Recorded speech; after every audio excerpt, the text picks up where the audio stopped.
How do you bounce back after a heartbreaking last-second loss like that? I mean, it's the NBA. You know, you keep going. You get hit in the head. You got to go to the next one. You know, there's too many games to dwell too much on what happened in the past. You just hope that you can learn from some of the mistakes that you made.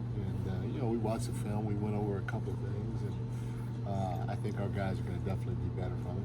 When you lose in close ones like that, does it hurt a little bit more, in your opinion? Well, yeah, because you always think that it could have gone either way. But at the end of the day, you know, I think it depends on the individual. A loss is a loss, and losing stinks, and it hurts either way, you know. But just like I'm sure they felt that they had their chances throughout the course of the game, especially down the stretch, we did too. And the ball bounced their way last night, so now we just got to regroup and get ready for Houston. What bothered you most about that game afterwards? I don't know if there's any one thing, you know, because like I felt that our physicality was pretty good. You know, offensively, we didn't spray the ball like we normally do, you know, but we did enough to win. And usually when your offense isn't where you want it to be, if your defense is at a pretty high level, you're going to give yourself a chance. And so that's what we did. You know, there wasn't, at this point in the year, there wasn't any one thing that I could say, dang, I wish we did this better. You know, you wish you did a little better here, a little bit of there, a little better in this aspect of it. Maybe you get the win. For game 4, I'm encouraged in the direction that we want to go. You know, we always talk about playing fast. We didn't play as fast as we wanted to last night. We're talking about playing physical. I thought we were pretty physical without fouling for the most part, and then trying to play the right way. And I thought we tried to play the right way on both ends of the floor. You know, our defense wasn't perfect, but we didn't just stop. I mean, we were flying around and protecting one another and trying to contest shots and then keeping them off the offensive glass, you know. You know, it's, I guess not one area, long-winded answer, not one area, just a little bit better here, a little bit better there, and maybe we come out with a win. You mentioned it being game 4 of the season. I'm curious, did you feel like it was more of a physical game for an early season game between two teams? It just felt like it was a little more intense, like playoff-esque. For us, yes. You know, I mean, that team's got, what, now 4 Hall of Famers, first ballot Hall of Famers on their team, and 3 of them have won championships. Multiple guys have been to the finals. Obviously, a Hall of Fame coach, and so for them, probably not. For us, where we are, yeah, because you know we can just base it off of 1 year, which is last year, and I know defensively we weren't as physical at this point in the season last year as we are now. So that has to continue, and we have to continue doing it the right way. And like I said before, I like our progress in that department. Now, are we going to take some steps backwards at times? Yeah, but we need to take many more forward than backwards. And if we do, come playoff time, we'll be right where we need to be.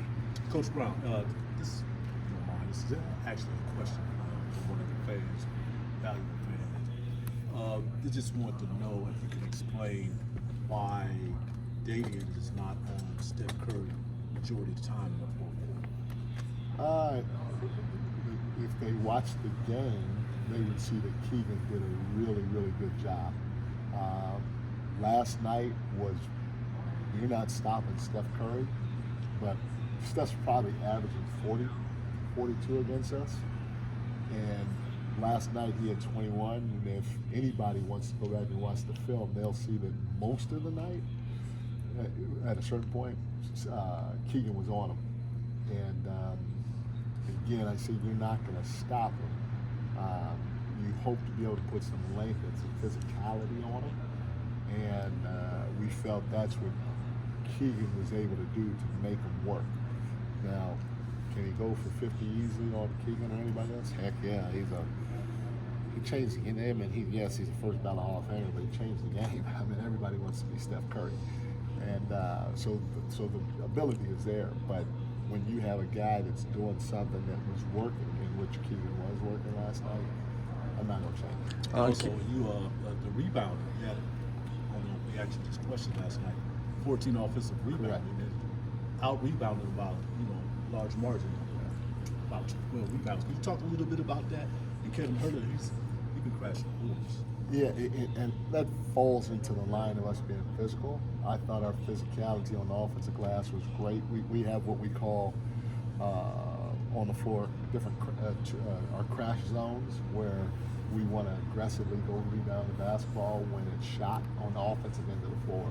And our guys were very good in the crash zone. Late in the game, we came up with some big second chance opportunities that we converted. We didn't convert all our second chance opportunities or all our offensive rebounds. I think we only had 12 second chance points on 14 offensive rebounds, something like that, which isn't a great conversion rate, but we went. And to last year we went, but we didn't come up with the ball.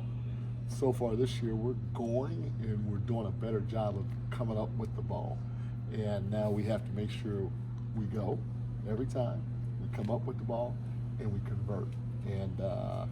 And it takes a willingness to be physical because you got to run through bodies, people boxing you out. You got to hit bodies and run through bodies and then go get the ball. And I enjoyed that aspect of our physicality during the game. And then defensively, Kevin's, he had I know he had one big offensive rebound that he got fouled on, but he had a couple of big defensive rebounds too. He just got to keep sticking his nose in like we're asking everybody to do. With Keegan's defense, obviously played well last night, but I think he's shown some versatility out there defending multiple positions. What's jumped out to you about his defensive game, and also like how much you think working with Fox over the summer helped him develop a little bit?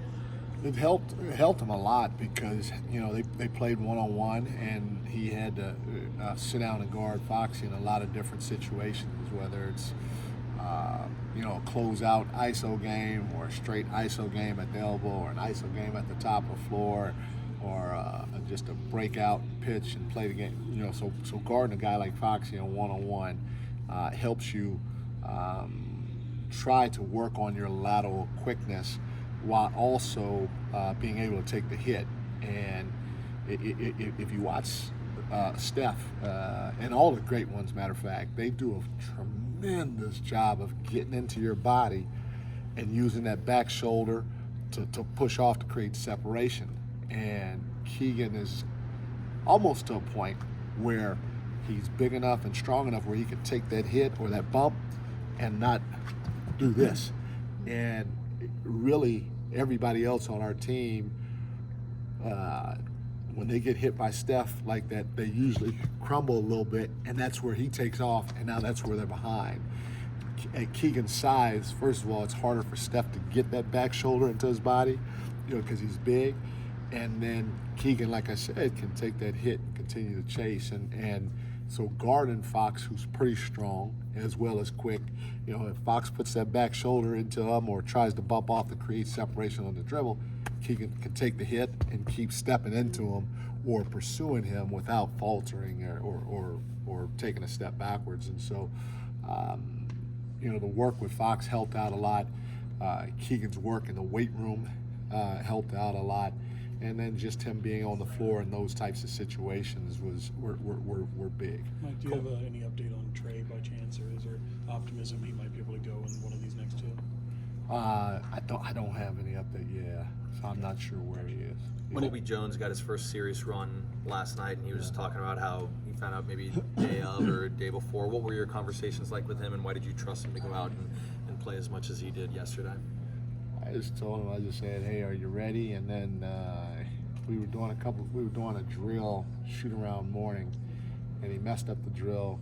I didn't say anything, so he had to do it again. Hold on real quick. Ro? Did you call me twice? Did you need me? I'm doing an interview with the media. Oh. You sure? Oh, hold on. Ro? Yeah. Say hello to the media. Hello, Ro. How's it going? Does he need to pick up some bread? They asked, do I need to go to the store to pick up some bread? Do I need to go to the store to pick up some bread? They asked if I had to go to the grocery store. No, not at all. Okay. Okay. Thank you very much. They all say bye. Bye-bye. Good day. Those back-to-back calls, like that's the sign of an emergency. Yes, I get it. so I got the first one. Absolutely. And so I had to pick up the second one, so I apologize. So Colby screwed up Yes. a drill and had to do it again. So he screwed up the drill, and he had to do it again. And then the second time that he had to do it, his tennis shoe came off. So Trey goes, "He's nervous." So the only thing I really said to him, I asked him, I said, "Colby, are you scared? Are you nervous?" He said, "No." That was it. Your zone last night was obviously pretty effective. Is that purely situational? I know you're not the biggest fan of zone from talking to you over the years. Yeah, it's situational, and obviously they got a really, really good veteran team, and Chris Paul kind of put it on us the game here with that second unit. Steph had 42 or whatever, but at the end of the day, they created the separation when they had their second unit on the floor, led by Chris Paul, and he was a handful for us. And so we said, hey, you know what? Let's give him a different look, see if we can slow him down. Again, you're not stopping a Hall of Famer, but you slow him down from getting to a sweet spot. And Jordy and Dutch did a fantastic job of putting it in and teaching the guys, in my opinion, the right things, especially the things that we were going to face against those guys. And we thought it was effective during the game, and we'll use it from time to time. And how do you look at just Last the one. situation ahead, 2 straight in Houston, what the nature of the new schedule where you get back-to-back with opponents like this? Yeah, those are always unique. I tell you what, at first I was like, man, I'm not a fan of this, and it seems like I'm that way all the time about stuff. I don't know, but then when it happens, I'm like, okay, that's cool. Like for me, Minnesota is a long flight, Right. and so to go to Minnesota, go to Oklahoma City, and knock out your 2 away games in one time, where you're there, you can get your rest, practice there. Why not? Now you don't have to, to fly back. So I'm definitely okay with it. Thanks, everyone.